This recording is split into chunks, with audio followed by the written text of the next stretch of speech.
Hello everyone, very good morning to all of you. I hope all of you are doing well and concentrating at your study because your exams is very close. तो आप बहुत बढ़िया मेहनत कर रहे होंगे और बहुत बहुत शुभकामनाएं मेरी आप सभी के लिए। आज हम आपके लिए लेके आए हैं जो कंप्लीट करने वाले हैं क्लास 10th एसएसटी का चैप्टर 3 है ना, the making of global world. देखिए, एमपी बोर्ड का जो ब्लूप्रिंट है, अगर आप उसको देखें तो इस चैप्टर का जो वेटेज है वो सिर्फ 1 मार्क्स का है और चैप्टर बहुत लेंदी है ना। और इस 1 मार्क्स में भी जो 1 मार्क आने वाला है वो ऑब्जेक्टिव टाइप क्वेश्चंस का से रहेगा, है ना। तो इस चैप्टर को जो हम पढ़ेंगे तो उसी हिसाब से पढ़ेंगे कि ऑब्जेक्टिव क्वेश्चंस पे हम फोकस कर पाएँ। और 1 मार्क्स भी हमारे लिए काफ़ी इंपॉर्टेंस रखता है। अगर हमको पूरे मार्क्स यहाँ पे स्कोर करने हैं तो 1 मार्क को भी हम नेगलेक्ट यहाँ पे कर नहीं सकते, इग्नोर नहीं कर सकते हैं। चलिए शुरू करते हैं, the making of global world, है ना। पहले समझिए कि ये चैप्टर है किस बारे में, है ना। तो देखिए, इस चैप्टर में जो हमको पढ़ना है, मेकिंग ऑफ ग्लोबल वर्ल्ड, क्या मतलब है इसका। तो यहाँ पे ये हमको ये बताना चाह रहे हैं कि ये जो पूरी दुनिया है ना, वो एक दूसरे से जुड़ी हुई है ना। आप चाहे तो इकोनॉमी के पॉइंट ऑफ व्यू से देखें तो ये बहुत ही ज़्यादा इम्पोर्टेंट हो जाता है, क्योंकि हर एक कंट्री जो है वो अपने अलग अलग बिजनेस के लिए अलग अलग दूसरे कंट्रीज़ पे डिपेंडेंट है। मान लीजिए एक कंट्री बहुत ज़्यादा फूड प्रोडक्शन करता है ना, तो उसको फिर वो दुनिया के अलग अलग पार्ट्स में सेल करता है। एक कंट्री मिनरल्स का प्रोड्यूसर है, एक कंट्री मशीनरी का प्रोड्यूसर है ना। तो हर एक कंट्री की अपनी अपनी स्पेशलाइजेशन है और वो सारा ही कुछ अपने इधर एक जगह नहीं, ना तो उसका प्रोडक्शन किया जा सकता और ना ही उसका कंजम्पशन किया जा सकता। तो हर एक कंट्री अपने अपने वे में अलग अलग तरीके से अलग अलग चीज़ों के मामले में स्पेशलाइज हो चुके हैं। तो अब सिर्फ प्रोडक्शन ही मायने नहीं रखता। अगर आपको अपनी इकोनॉमिक ग्रोथ करनी है तो प्रोडक्शन सिर्फ ज़रूरी नहीं है, आप उसका कंजम्पशन भी ज़रूरी होता है ना। अगर आपको हायर इकोनॉमिक ग्रोथ चाहिए तो हायर प्रोडक्शन के साथ साथ उसका हायर कंजम्पशन भी बहुत ज़रूरी है। और वो कब पॉसिबल हो सकता है, वो सिर्फ तभी पॉसिबल हो सकता है जब आप अपना जो मटेरियल है वो ग्लोबली सेल कर सकें। तो अब आज के टाइम पे अगर आप देखें तो दुनिया काफ़ी तरक्की कर चुकी है ना। जो मोड ऑफ ट्रांसपोर्टेशन है वो बहुत ज़्यादा डेवलप हो चुके हैं, मोड ऑफ कम्युनिकेशन है वो बहुत ज़्यादा डेवलप हो चुके हैं, है ना। उस ऑब्वियसली इसमें साइंस का बहुत ज़्यादा योगदान है। तो अब ये मोड ऑफ ट्रांसपोर्टेशन और मोड ऑफ कम्युनिकेशन की वजह से पिछले कुछ सालों में, है ना, बहुत ज़्यादा नहीं, आप अगर आप देखें तो 50 years, 70 years, 80 years, max to max 100 years, तो पिछले 100 ईयर में ये जो मोड ऑफ ट्रांसपोर्टेशन और मोड ऑफ कम्युनिकेशन है उनमें बहुत ज़्यादा डेवलपमेंट आपको देखने को मिला है। तो इस वजह से पूरी दुनिया अब आपस में बहुत वेल कनेक्टेड है और एक दूसरे पे डिपेंडेंट है ना। हर एक कंट्री की जो ज़रूरत है वो दूसरी कंट्री से पूरी होती है ना। कोई भी कंट्री अपने आप में पूरी तरह से आत्मनिर्भर नहीं है, सेल्फ डिपेंडेंट नहीं है। तो ये तो हुई मॉडर्न टाइम की बात, लेकिन ऐसा नहीं है कि ये सब अभी पिछले कुछ सालों में हुआ है ना। दुनिया के जो अलग अलग देश हैं, है ना, वो व्यापार तो करते ही हैं, साथ ही साथ जब एक दूसरे के इधर आते जाते हैं तो उनकी जो थिंकिंग है, उनके जो विचार हैं, उनका भी आदान प्रदान होता है ना। उनका जो कल्चर है वो भी एक दूसरे से मिलता जुलता है, एक्सचेंज होता है। तो अब जब कल्चर, लैंग्वेज या थिंकिंग एक दूसरे के हम आते जाते हैं तो उनका आदान प्रदान होता है और उससे हम एक दूसरे से अच्छे तरीके से जुड़ाव महसूस करते हैं, है ना। तो अब मॉडर्न टाइम में तो ये जो चीज़ है बहुत तेज़ी से बढ़ी है, लेकिन ऐसा नहीं है। अगर आप एंशियंट टाइम पे भी देखें, है ना, इवन एंशियंट टाइम में क्या, आप 200-300 साल नहीं, अगर आप देखें तो जीसस क्राइस्ट का जो बर्थ हुआ था ना, उससे भी पहले हमारे यहाँ जो इंडस वैली सिविलाइजेशन थी, सिंधु घाटी की सभ्यता थी, उस टाइम से ही हमको ऐसे ट्रेसेस मिलते हैं, ऐसे साइंस मिलते हैं जहाँ से हमको पता चलता है कि इवन बिफोर जीसस क्राइस्ट, है ना, उससे भी 1000 साल पहले भी हमको ऐसे सबूत मिले हैं कि दूसरे देशों के साथ हमारा जो व्यापार है वो था। तो इसका मतलब ग्लोबलाइजेशन का जो कॉन्सेप्ट है वो पुराना नहीं है, हालांकि मॉडर्न साइंस और मॉडर्न इन्वेंशंस की वजह से अब वो थोड़ा सा बहुत ज़्यादा हम एक दूसरे से घुल मिल गए हैं, एक दूसरे से वेल कनेक्टेड हो गए हैं। तो अब यहाँ से हम शुरू करेंगे कि आखिर मॉडर्न टाइम के वो कौन से ट्रेसेस हैं जिनसे हमको पता चलता है कि सारी दुनिया आपस में वेल कनेक्टेड थी। ओके, तो सबसे पहले देखिए point 1.1 silk route link the world, है ना। अब सिल्क रूट क्या है? तो सिल्क रूट जो है, देखिए एक खास तरह का रास्ता था, खास तरह का नहीं, एक व्यापारिक मार्ग था, है ना। और ये जो था वो चाइना को वेस्टर्न कंट्रीज से जोड़ता था, है ना। चाइना को वेस्टर्न कंट्रीज और उसके बाद पूरा यूरोप और आगे सबसे जोड़ने वाला जो बिजनेस रूट था उसको हम सिल्क रूट कहते हैं, है ना। अब उस एंशिएंट टाइम की अगर बात करें ना, तो उस टाइम पे ऐसा नहीं है कि एक ही सिल्क रूट था, बहुत सारे अलग अलग सिल्क रूट आपको देखने को मिल जाते हैं। सिल्क रोड जो है वो जीसस क्राइस्ट से पहले से भी अस्तित्व में थे, है ना। जीसस क्राइस्ट के बर्थ से पहले से थे और साथ ही साथ इवन 15th सेंचुरी तक उनका वजूद हमको देखने को यहाँ पे मिल जाता है। अब इस सिल्क रूट से किन चीज़ों का व्यापार होता था? तो मेनली जो चाइना की पोट्री थी, है ना, बर्तन वगैरह थे, है ना, वो बहुत ज़्यादा फेमस थे, उनको यूरोपियन कंट्रीज या दूसरे वेस्टर्न कंट्रीज तक भेजा जाता था, है ना। और इसके साथ साथ चाइना की जो दूसरी और चीज़ें थी उनका भी व्यापार होता था। अब जब देखिए सिल्क, हाँ ऑब्वियसली सिल्क रूट नाम है तो सिल्क का भी व्यापार यहाँ इनके थ्रू मुख्य रूप से किया जाता था। कहाँ से? चाइना से दूसरी वेस्टर्न कंट्रीज़ की तरफ। अब देखिए यहाँ से आदान प्रदान क्या होगा, जब यहाँ से पॉटरी और दूसरा जो सिल्क मटेरियल है या दूसरी जो जिन भी चीज़ें हैं वो चाइना से जब भेजी जाएंगी तो वहाँ से रिटर्न में क्या आता था?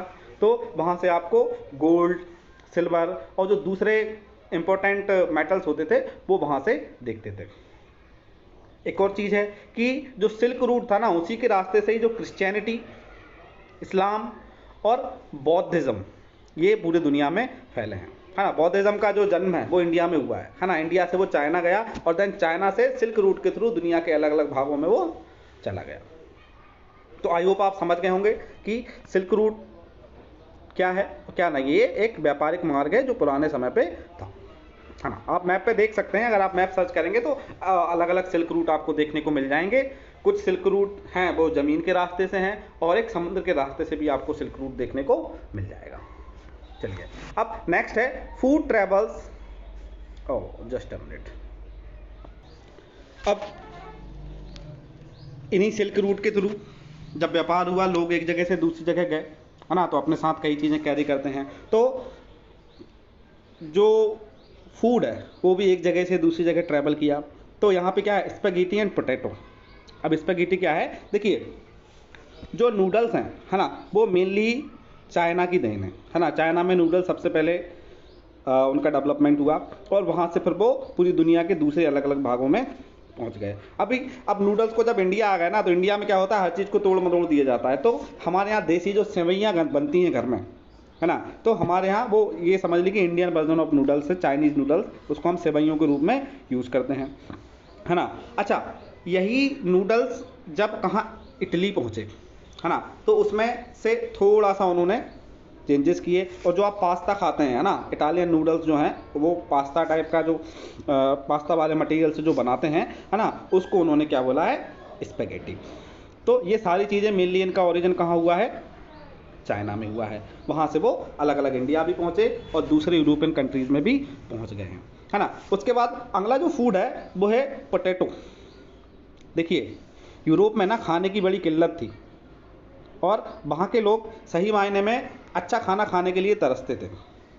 तो क्या हुआ, जो क्रिस्टोफर कोलंबस थे वो आए थे तो इंडिया ढूंढने के लिए, लेकिन वो पहुँच कहाँ गए?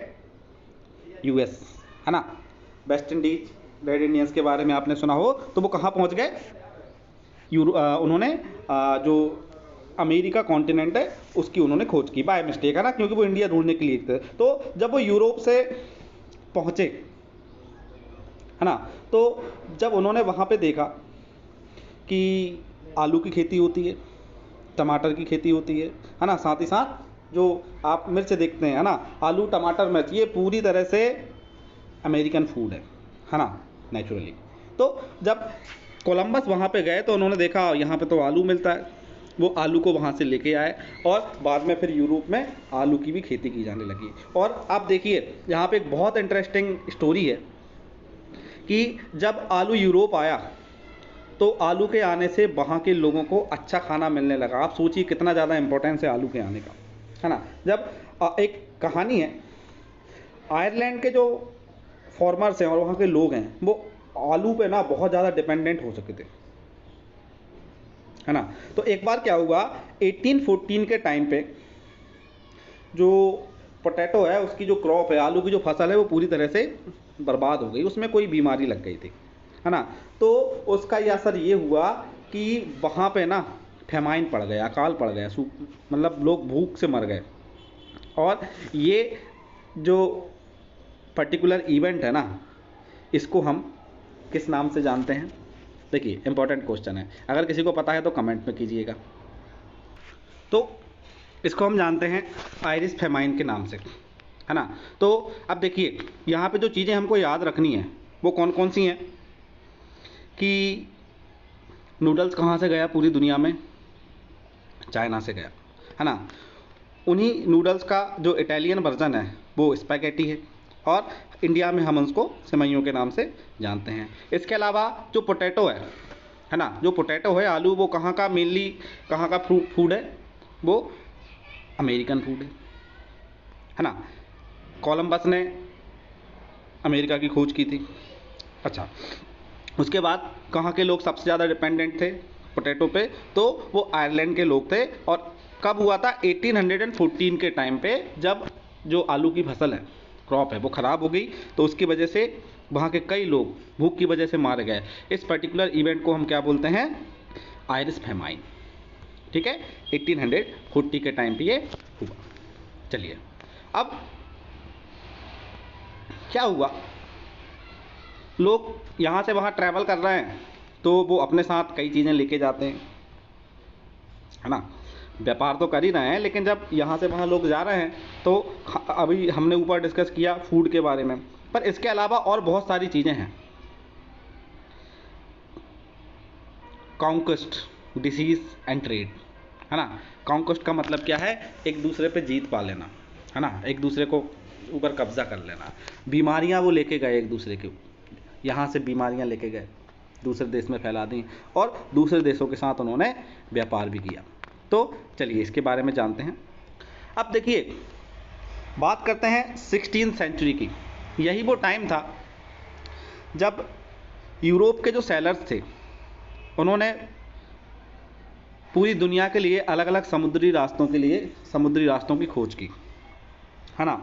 यूरोप के जो नाविक थे उन्होंने अमेरिका के लिए रास्ते खोजे, उन्होंने एशिया के लिए रास्ते खोजे। अब जब उन्होंने रास्ते खोजे तो इससे व्यापार या जो बिज़नेस था उसको उन्होंने डेवलप करने में उसको काफ़ी मदद मिली। और साथ ही साथ उन्होंने कॉलोनियलिज्म को बढ़ावा दिया, है ना। रास्ते खोजने पे उन्होंने क्यों इतना खर्च किया, इतना पैसा खर्च किया, इतना टाइम लगाया? उसका यही रीज़न था कि वो दूसरे देशों तक जाएं, है ना, वहाँ उनको अपनी कॉलोनीज़ बनाएं और साथ ही साथ वहाँ पे बिज़नेस करके ज़्यादा से ज़्यादा प्रॉफिट वो कमा सकें। तो जिस तरह से न्यू जो रूट्स खोजे थे कोलंबस और वास्को डी गामा ने, है ना, एशिया और अमेरिका के लिए, तो उससे ब्रिटिशर्स को अपनी कॉलोनीज़ बनाने में काफ़ी मदद मिली, क्योंकि रास्ता एक बार मिल जाए उसके बाद ही तो कुछ आगे की बात होगी ना। तो रास्ता मिला, वो उन्होंने इन देशों की तरफ आना शुरू किया। अब कहाँ जाने के क्या क्या रीज़न थे? तो सबसे पहले बात करते हैं यूएसए की। यूएसए के पास ना मिनरल्स का बहुत ज़्यादा स्टोरेज था, आप बोल सकते हैं कि अकूत भंडार था उनके पास। और ये जो कॉन्टिनेंट था अमेरिका कॉन्टिनेंट, यहाँ पे अगर आप देखें तो फूड प्रोडक्शन भी यहाँ पे बहुत ज़्यादा होता था। तो एक तरह से उनके लिए ना एक सोने के अंडा देने वाली मुर्गी थी यूएसए।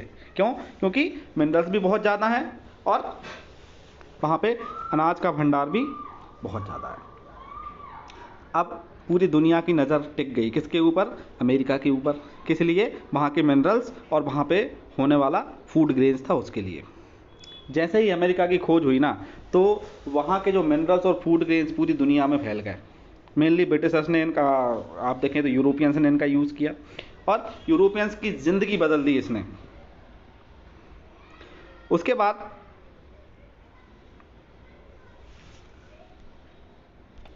अब देखिए, दो महत्वपूर्ण देश हैं, कंट्री हैं यूरोप में, पुर्तगाल एंड स्पेन। स्पेन को स्पेनिश बोलते हैं, पुर्तगालीज को पुर्तगीज बोलते हैं। तो इन दोनों देशों में ना एक तरह से होड़ मच गई है ना, कंपटीशन हो गया। किस लिए? ये दोनों ही अमेरिका को अपनी कॉलोनी बनाना चाहते थे। अब और वो इसमें बहुत हद तक सफल भी हुए। लेकिन अब यहाँ पे एक बहुत इंटरेस्टिंग चीज़ मैं बताने वाला हूँ कि यूरोपियंस ने ना अमेरिका को अपनी कॉलोनी बनाने के लिए बहुत ज़्यादा मेहनत नहीं करनी पड़ी। उन्होंने वहाँ पे जो वेपन्स हैं उनका बहुत ज़्यादा इस्तेमाल नहीं किया। तो अब आप यहाँ पे कहेंगे कि वेपन्स का यूज़ किए बिना कैसे उन्होंने एक कॉन्टिनेंट पे पूरा अपना कॉलोनी बना ली? तो देखिए ज़रा, यहाँ पे बात आती है डिसीजेस की, है ना। तो यहाँ पे एक बॉक्स में भी लिखा है, बहुत इंपॉर्टेंट, बायोलॉजिकल वॉरफेयर, है ना। तो उन्होंने क्या किया कि यूरोप में ना एक चिकन पॉक्स नाम की बीमारी थी। आपने इंडिया में भी सुना होगा, चेहरे पे उसमें दाग आ जाते हैं बहुत सारे। तो यूरोप में ये बीमारी पहले से थी और यूरोप के लोगों ने इसके लिए इम्यूनिटी भी डेवलप कर ली थी, हर्ड इम्यूनिटी डेवलप कर ली थी, और साथ ही साथ वो इसके ट्रीटमेंट, इलाज के बारे में भी काफ़ी कुछ जानकारी रखते थे।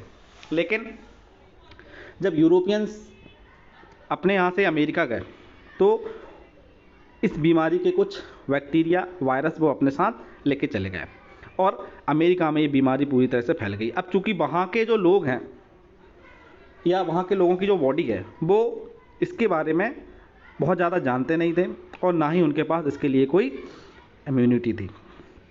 तो वहाँ पे यूरोप में उन्होंने जाके पूरा चिकन पॉक्स फैला दिया। अमेरिका में जाके चिकन पॉक्स फैला दिया। तो इसकी वजह से क्या हुआ कि चिकन पॉक्स की वजह से वहाँ पे लाखों लोग मारे गए, है ना। अब जब लाखों लोग मारे जाएंगे किसी भी देश के, तो कुल मिला के अगर आप मैं सही शब्दों में कहूँ तो कुछ एरियाज़ तो ऐसे थे जहाँ पे पूरी की पूरी पॉपुलेशन उनकी साफ हो चुकी थी 90% तक। अब जब किसी भी देश की पॉपुलेशन बहुत बड़े पैमाने पे साफ हो जाएगी, लोग मारे जाएंगे, तो वहाँ का माहौल ऐसा हो जाएगा कि वहाँ पे आप जाके और आसानी से कब्जा कर सकते हैं। और यूरोपियंस ने बिल्कुल यही किया, है ना। बायोलॉजिकल वॉरफेयर का उन्होंने इस्तेमाल किया और आसानी से यूएसए को इस चिकन पॉक्स को फैला के उसको अपने अंडर में ले लिया। तो इसको आपको याद रखना है, ठीक। अब देखिए, ये तो शुरुआती बात थी कि कैसे यूरोपियंस ने अमेरिका को अपनी कॉलोनी बनाया, एक बीमारी फैला के, है ना, एक बायोलॉजिकल वॉरफेयर के थ्रू। अब यहाँ पे क्या लिखा है? Until the 19th century poverty and hunger were common in Europe. 19th century की शुरुआत तक, है ना, या देखें तो पूरी 19th सेंचुरी के दौरान जो यूरोप था ना, वहाँ पे बहुत सारी प्रॉब्लम्स थी, जैसे लाइक पॉवर्टी, डिसीजेस और रिलीजन्स के नाम पे लोगों में काफ़ी भेदभाव थे, है ना। और एक ऐसा भी माहौल था, अगर कोई धर्म के विरुद्ध बोलता था ना तो उसको सज़ा दी जाती थी, मार दिया जाता था। तो अब बहुत सारे लोग थे जिनको हो सकता है कि वहाँ पे जो रिलीजन प्रिवलेंट था वो उनको पसंद नहीं था, उसके खिलाफ बोलते थे। अब जब वो खिलाफ बोलेंगे तो उनको मार दिया जाएगा, है ना। अगर तो अब क्या हो रहा है, इस डर से ना कि कोई हमको मार ना दे, बहुत सारे ब्रिटिशर्स 19th सेंचुरी के दौरान, मैं बार बार ब्रिटिशर्स बोलता हूँ, यूरोपियंस वर्ड है उसके लिए ना, तो जो यूरोपियंस हैं बार बार मारे जाने के डर से या अलग अलग वजहों से उन्होंने क्या किया, क्योंकि भुखमरी गरीबी है ना, गरीबी भी है, धर्म के खिलाफ बोलने का डर भी है, तो उनको डर है कि कहीं हम मार ना दिए जाएं या भूख से ना मर जाएं। इस वजह से उन लोगों ने क्या किया, यहाँ से माइग्रेट करना शुरू कर दिया, पलायन करना शुरू कर दिया। और यूरोप के बहुत सारे लोग कहाँ पहुँच गए? अमेरिका पहुँच गए, एशिया पहुँच गए, है ना। और वहाँ पे तो ऑलरेडी वो यूरोपियंस की कॉलोनीज़ बन चुकी हैं। तो जब ये लोग अमेरिका गए तो वहाँ पे उनको प्रोग्रेस करने के बहुत सारे चांस मिले, है ना, और उन्होंने इन अवसरों का बहुत अच्छे तरीके से फ़ायदा उठाया, और वहाँ पे जो लोग यहाँ से भुखमरी का शिकार होकर गए थे ना, उनकी बहुत ज़्यादा वहाँ पे प्रोग्रेस हुई। उसके बाद एक और चीज़ यहाँ पे है, until well into 18th century China and India were among the world's richest countries, है ना। 18th सेंचुरी के टाइम तक इंडिया और चाइना जो थे वो दुनिया के सबसे ज़्यादा रिचेस्ट कंट्री हुआ करते थे। They were also pre eminent in Asian trade, और पूरा व्यापार पे उनका कब्जा था। लेकिन क्या हुआ, 15th सेंचुरी के टाइम पे चाइना को ना पता नहीं क्या भूत सवार हो गया कि उन्होंने अपनी इकोनॉमी को क्लोज कर ली। अब क्लोज इकोनॉमी का क्या मतलब है कि चाइना ने बोल दिया कि हम किसी भी दूसरे कंट्री के साथ बिजनेस नहीं करेंगे, ना तो कुछ खरीदेंगे ना बेचेंगे। तो इसकी वजह से क्या होगा, चाइना का जो प्रभाव है वर्ल्ड इकोनॉमी में या दुनिया के जो पूरा बिजनेस था उसमें काफ़ी हद तक कम हो गया। अब ये तो चाइना का हो गया। जब चाइना ने अपना इकोनॉमी क्लोज की तो कहीं ना कहीं उसका असर इंडिया की इकोनॉमी पे भी पड़ा, है ना। और इसी बीच जो यूरोपियंस थे वो किसका फ़ायदा उठा रहे थे, अमेरिकन रिसोर्सेज का फ़ायदा उठा रहे थे, है ना, अमेरिका का अनाज, अमेरिका के मिनरल्स। तो इस सब के दौरान ये हुआ कि अमेरिका का जो वर्चस्व है, जो प्रभाव है, वो पूरी दुनिया पे पड़ने लगा, है ना। अमेरिकन फूड ग्रेन्स और अमेरिकन मिनरल्स पूरी दुनिया में जाने लगे। तो इसकी वजह से क्या हुआ, जो बिजनेस था, है ना, व्यापार का जो केंद्र था वो कहाँ पे शिफ्ट हुआ, यूरोप में जो मेन वहाँ की सिटी है ना लंदन, उसकी तरफ शिफ्ट हुआ। आप कहेंगे कि मटेरियल्स तो सारा व्यापार तो अमेरिका से हो रहा है ना, पर लंदन की तरफ शिफ्ट क्यों हुआ, तो उसका रीज़न है, रिसोर्सेज ज़रूर अमेरिका में है ना, लेकिन उसका मेंटेनेंस कौन कर रहा है ना, उनको इस्तेमाल कौन कर रहा है, तो वो कर रहे थे यूरोपियंस, है ना। और यूरोप में अगर देखा जाए तो लंदन जो है वो वहाँ की एक मेन इकोनॉमिक हब था, तो इसलिए उसका पूरा जो लेन देन था वो यूरोप में हो रहा था। तो इस तरह से देखें पूरी वर्ल्ड इकोनॉमी जो है वो यूरोप की, उसका जो सेंटर पॉइंट था वो यूरोप बन गया था, और यहाँ पे किसके थ्रू हो रहा था बिजनेस, अमेरिका के थ्रू। चलिए आगे बढ़ते हैं स्लेव्स के बारे में। अभी इसके बारे में हम डिस्कस करने वाले हैं। अब यहाँ पे जस्ट अ मिनट, अब बात करते हैं द 19th सेंचुरी, है ना।